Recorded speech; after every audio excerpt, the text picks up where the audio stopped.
Hey bestie, a warm welcome to the Brownsy podcast. Today's podcast title is The Man Who Died, Yet Lives Forever, a tribute to Wole Soyinka, written and narrated by Tituba for Brownsy Williams. This is not a podcast, this is a resurrection. This is not a biography, this is a coronation. This is not a tribute, this is a myth reborn. I am Tituba for Brownsy Williams, and today I do not speak as a writer. I speak as a witness to the man who taught me that rejection is a rehearsal, to the man who turned exile into ink, to the man who wrote with tender and bled with grace. This is my offering to Wole Soyinka, the sage, the rebel, the myth. Chapter 1 is the boy from Abeokuta. He was born in 1934 in the sacred town of Abeokuta, Nigeria, raised in a Christian household, yet forever haunted by Yoruba gods. His childhood memoir, Aki, The Years of Childhood, is not just a book, it's a portal. He saw colonialism not as history, but as a wound. He saw language not as a tool, but as a weapon. Chapter 2, The Books That Breathe.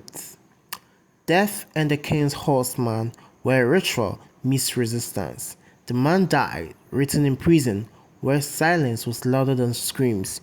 You must set forth at dawn a memoir, a manifesto, a map for the lost. Season of anomy, the interpreters, madmen and specialists, each one a storm. His words were not written, they were carved into the bones of Africa, into the conscience of the world. Chapter 3, the questions we still ask him. Why did you choose meth over politics? What did prison teach you about freedom? How do you write when the world is burning? What does it mean to be African in a world that forgets Africa? Why did you say the man dies in all who keeps silent in the face of tyranny? These are questions we still ask. And though he may not answer, his books do. Chapter 4, Rejection, Exile, and the Long Road Home. He was imprisoned during the Biafran War. He fled Nigeria on a motorcycle in 1994. He was banned, exiled, hunted, but never silenced. Rejection was his ink, exile was his muse. And every border he crossed became a stanza. Chapter 5, The Nobel Prize, The Legacy, The Immortality. In 1986, he became the first African laureate of the Nobel Prize in Literature, but he never wore it like a crown, he wore it like a scar. Because Soyinka never wrote for awards, he wrote for ancestors. He wrote for children not yet born, he wrote for me, and now I write for him. Wole Soyinka is not gone, he's a constellation, he's a proverb, he's a page that refuses to turn, and I, Tituba for Brownsy Williams, will carry his fire, will echo his fire, will echo his tender, will build my own myth because he showed me how. Thank you for joining us on the Brownsy podcast today.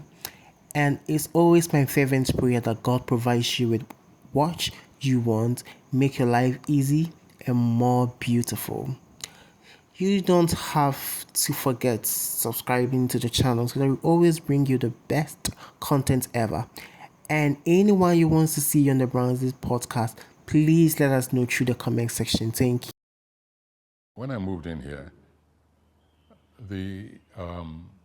it was entirely forested. All these were my hunting ground. I really felt I was in a different country and I could just stay here and cut off the rest of society. Wole embraces this time of his life with a little bit of dark humor. What you see when you come in there, on this side there, Where it says the trespassing cows will be will be hanged, yes. All that area, complete reforestation. So it's literally back to its natural something. And having recreated nature, don't I deserve to give it a name of my own? I think it's only right. It's only fair. Now that you have your own little piece of earth here, what's in your future? Future? Yes. Future, I don't want to be morbid, but you know, that's the future. But I made arrangement for that within this state. That is the most morbid answer anyone has ever given me. That I made arrangements for my death. Many people don't like to hear it. Yes. You know, as I say it all the time. So I won't say it here. You are CNN. Everybody knows what I'm talking about. It's where we're all headed. It's the future for everybody. But in terms of... Yes, but before you die. In terms of productivity, the immediate thing is to go on a vacation. Take a resolution which will be attested judicially, not to grant any more interviews on pain of penalty, which will be recorded, no more interviews. I'm glad we got this in.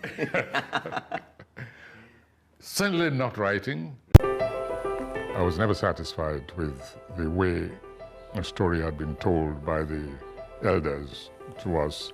I remember this because my siblings, my peers would say, no, we didn't see that way. And I would say, I know, but this is the way I want it to go.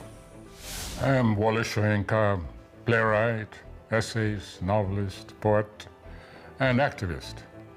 I hope through my work to make changes in society. Professor Wole Soyinka, thank you so much for talking to us.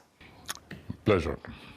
I know you don't make a big fuss about your birthday, but you just turned 90, which is a big deal. So I came all the way from Kenya to make a fuss. How does it feel? Well, that's the annoying thing, that I don't feel 90. I think I just have taken birthdays for granted. Usually what I do on my birthdays, I disappear into the forest. That's my normal way of spending birthdays.